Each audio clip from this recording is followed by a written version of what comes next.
Hello my beautiful YouTube family, नमस्कार। आप कैसे हैं सब लोग? मैं एकदम बढ़िया हूँ और मैं उम्मीद करती हूँ आप सब भी अच्छे होंगे। जैसे आप लोगों को पता है कि मैं अपनी दादी के घर आई हूँ, तो ये है सुबह का थोड़ा सा व्यू। सुबह सुबह मैं शूट नहीं कर पाई क्योंकि वो ही रूटीन था साफ़ सफाई वाला। उसके बाद हम लोग चले गए थे अपनी एक और दादी के यहाँ। यहाँ पर उसके हम लोग काफ़ी बाद देर तक हम बैठे रहे, टाइम पाखी और स्पेंड हनी करा, को थोड़ी देर दोनों को वहाँ पे लेके फ़ोटोज़। गए थे क्योंकि उनके यहाँ बहुत सारे जानवर हैं। उनके यहाँ 9 या 10 जानवर हैं और उनके यहाँ बकरियाँ भी है, छोटी बछड़ी भी है, एक भैंस का छोटा बच्चा भी है और भैंस भी है, भूटे डॉगी भी है। उनके यहाँ बहुत सारी जानवर हैं, तो बच्चों को बहुत ज़्यादा एक्साइटमेंट होती है जानवर मिलने की, अलग और ये अलग मैं चीज़ आपको दिखा देखते रही हैं। हूँ, ये है मुसोल जिससे हम धान कूटते हैं। और ये है हमारे बूढ़े दादाजी, इनकी बूढ़े एज अभी दादाजी की एज 85 अभी है। है 85 and he so fit, he look so young. और ये खुद इतना ज़्यादा वॉक करते हैं, इनका खान पान अच्छा है, मतलब बिना मेडिकेशन के अभी तक ये इस एज में पहुंच गए हैं। बहुत सही है। और इनके साथ अगर बैठ जाओ आप तो आपके 2-3 घंटे कहीं नहीं गए, इतनी सही बातें करते हैं, इतनी पुरानी बातें करते हैं।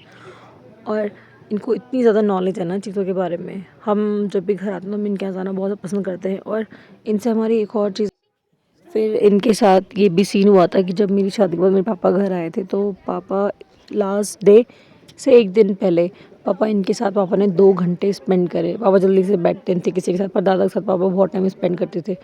तो पापा इनके साथ ही बैठ रखे थे और मम्मी दादा से वही बात करी थी यहाँ पर कि मैंने अपने उनको पूछा कि तुम कहाँ रहे इतनी देर तक, तो वो यही मुझे बोल रहे थे कि यार मैं दादा के पास बैठ रखा था आज 2 घंटे तक। मैंने दादा की सारी बातें सुनी।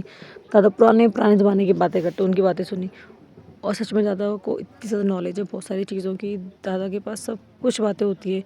इन्होंने पूरा इंडिया ट्रैवल करा है, पूरा इंडिया में शायद उन्होंने एक भी स्टेट नहीं छोड़ा हुआ। उन्होंने पूरा इंडिया ट्रैवल करा है, ये हर साल ट्रैवल करते थे। अभी कुछ साल जब से इनकी वाइफ की डेथ हुई, दादी जी की डेथ, तब से इन्होंने छोड़ दिया सब कुछ ट्रैवल करना।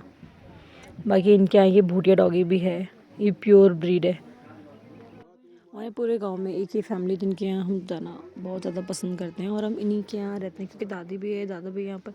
सब लोग हैं, सब लोग नेचर वाइज बहुत ज़्यादा स्वीट हैं, बहुत ज़्यादा अच्छे हैं। यहाँ पे दादा मम्मी को वही बताए थे कि पापा का नाम लेके बोल रहे थे कि उसने मेरे साथ 2 घंटे बैठा रहा, वो मेरी बातें सुनी, हमारी बहुत सारी बातें हुई। पर वही होता है कि इंसान को पता नहीं होता कि कब क्या हो जाए, सब कुछ भगवान के हाथ में। आज जो हमें दिख रहा है क्या पता वो कल ना दिखे। तो वही सारा सीन हमारे साथ भी हुआ, अचानक हमने पापा को खो दिया और फिर ये सब बुरी चीज़ें हो गई लाइफ में। तो दादाजी बेचारे रोने लगे थे बोलते बोलते कि वो पूरी ज़िंदगी भर वो ड्यूटी में रहा, वो आखिरी टाइम पे घर आया और मेरे साथ इतना टाइम बैठा रहा, तो मुझे बहुत अच्छा लगा।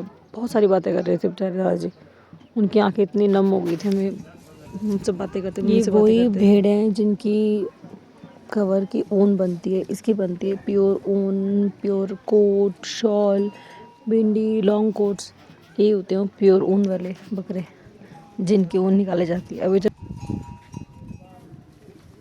और इधर पाखी मिल रही थी, छोटी गाय की बच्ची थी, उसको बहुत ज़्यादा इंटरेस्ट आता है, उसको पकड़ने का सोचती है कि मैं पकड़ूं, टच करूं।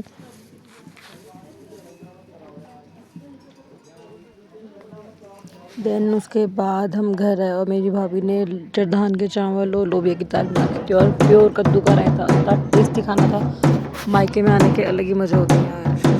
फिर आपको यहाँ पे इतना सही से दिखेगा नहीं क्योंकि नाइट टाइम पे ढोल वाले आए थे, बाज के जो हमारे जिनको हम झुमरिया बोलते हैं वो आए थे और वो ढोल बजा रहे थे। उन्होंने हमें ये दिया छोल के, जो हम कल देवलांग में लेके जाने वाले थे, इसको जला के रास्ते से जो लोग पैदल जाते हैं उसको लेके जाते हैं एज अ फ्लैश लाइट और टॉर्च की तरह इसको यूज़ करते हैं। उसके बाद मेरी बुआ लोग भी पहुंच गए थे, एक बड़ी बुआ आई थी देहरादून से और छोटी बुआ आई थी मोरी से, वो लोग भी पहुंच गए थे। थोड़ी देर उनके साथ बैठा, उसके बाद उनको चाय नाश्ता देने के बाद यहाँ मैंने उनके लिए लगाया बिस्तर, क्योंकि सब एक साथ नीचे सोते हैं तो बहुत ज़्यादा मज़ा आता है, जैसे फैमिली फंक्शन में या किसी ओकेजन में।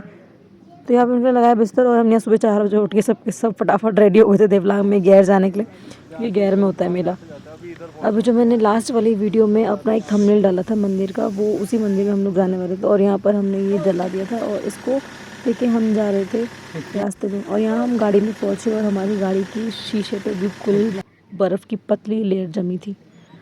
बट फिर उसके बाद हमने जैसे तैसे करके भाई ने उसमें पानी वानी डाल के उसको हटाया और उसके बाद हम निकले गाड़ी में, फटाफट बैठे ठंड में। हम सुबह निकल गए थे 5 बजे यहाँ से और कुछ लोग यहाँ टू व्हीलर पे जा रहे हैं, कुछ गाड़ी में थे। बट आगे वहाँ पे जाके पता चला वहाँ पे इतनी ज़्यादा भीड़ थी कि हमें वहाँ गाड़ी खड़ी करने की जगह नहीं मिली, इसलिए हमने 2 टर्न नीचे गाड़ी खड़ी करी और हमें उतना पैदल चलना पड़ा। But it was totally worth it, क्योंकि देवलांका ये हमारा महाराज जी का मंदिर है, हमारे राजा रघुनाथ जी का मंदिर है गैर कोटी बनाल का। तो यहाँ पर ऑलमोस्ट सभी लोग पहुँच चुके थे, क्योंकि बस शायद 1-2 गाँव के लोग आने बाकी थे, वो भी पहुँचने वाले थे थोड़ी देर में। और जैसे वो लोग पहुँचते हैं उसके बाद देवलांग के पेड़ को खड़ा किया जाता है। फिर यहाँ पर पहले वो लोग डांस कर रहे थे, और ये है देवलांग का सबसे बड़ा पेड़ जिसको लोग पूजते हैं, जिसकी पूजा करते हैं, जिसको माथा लगा के चूमते हैं। और यहाँ पे वो सब लोग डांस कर रहे थे।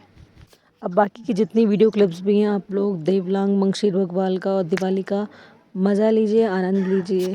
आप सब लोग अपने इस कार्य को बड़े शिष्टाचार और सभ्यता से इसका निर्वहन करेंगे। कुछ ही क्षणों बाद हमारे थोक के अध्यक्ष और हमारे सम्मानित पुजारी और हमारे देवता के मालिक आप सब लोगों के द्वारा विधि विधान से पूजा अर्चना का काम शुरू होगा।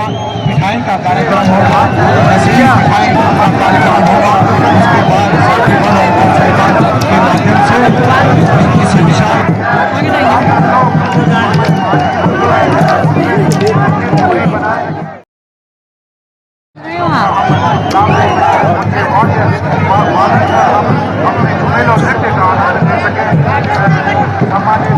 सभी साथियों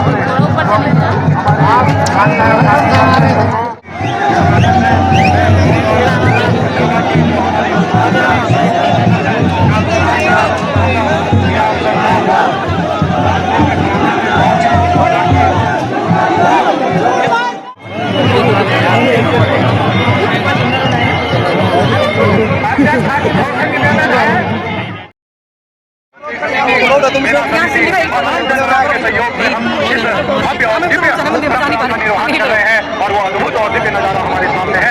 जिस अद्भुत नजारे के लिए हम पूरी साल भर से इंतजार करते हैं, आज वो पल वो क्षण हमारे सामने है। और मैं सभी श्रद्धालुओं से, सभी अतिथियों से, सभी मेहमानों से निवेदन करूंगा कि आप लोग अपना शिष्टाचार का परिचय देते हुए अपना दाहिने बाएं से और लोग पीछे रहे।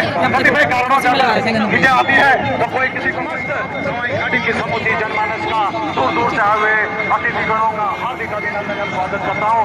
आप सब लोग इसके साक्षी बन रहे हैं। बड़ा अद्भुत और दिव्य नजारा है। बोलिए इष्टदेव राजा रघुनाथ की, इष्टदेव राजा रघुनाथ की, हरकेश्वर महादेव की, गांडे के देवताओं की के साथ ये पर्व मनाया जा रहा है। बोलिए इष्टदेव राजा रघुनाथ की, बोलिए मरकेश्वर महादेव की, बोलिए संतरा महादेव की, बोलिए इष्टदेव राजा रघुनाथ के। ये बड़ा ही अद्भुत नजारा, बड़ा ही दिव्य नजारा, बहुत ही शानदार नजारा इस देव राजा रघुनाथ के इस प्रांगण में राजा रघुनाथ के, बोलिए देव राजा रघुनाथ के, मरकेश्वर महादेव की, डांडे के देवताओं की, संतरू महादेव की, बोलिए देव राजा रघुनाथ के। ये है अद्भुत और दिव्य। जय हो, जय राजा रघुनाथ की, देव राजा रघुनाथ की, बोले जय राजा रघुनाथ की, मरकेश्वर महादेव की, संतरू महाराज की, संतरू महाराज की, जनक देवताओं की, जनक देवताओं की, जनता जनार्दन की, जनता जनार्दन की, साथियों पंचायों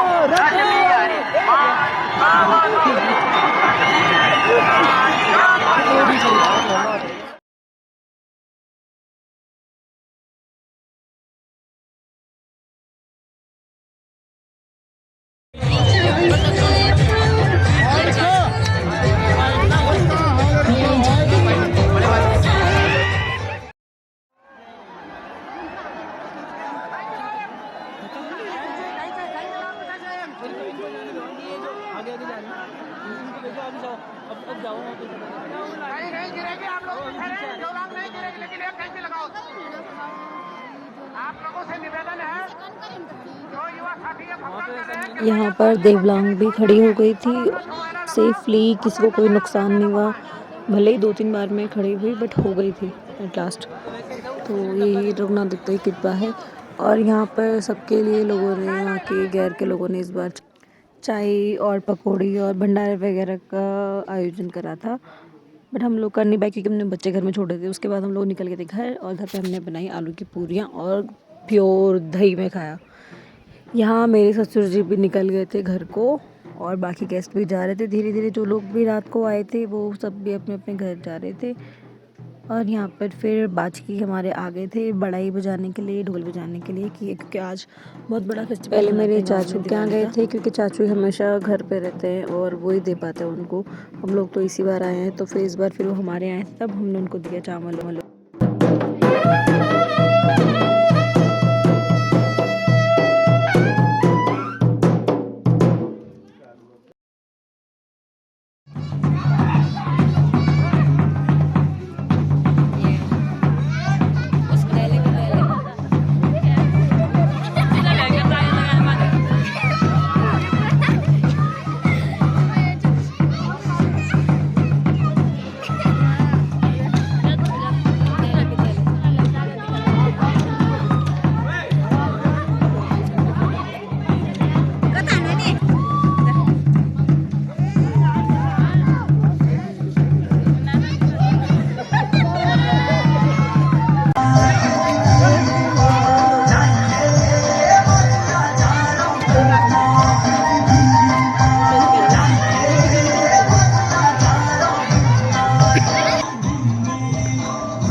हाँ भाई बहन के भाजी मत है। हाँ और एक रफ्ते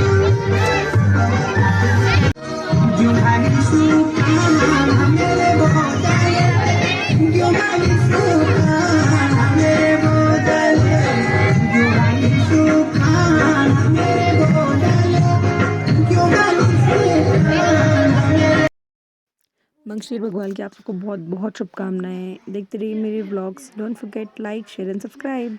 बाय, थैंक्स फॉर वॉचिंग।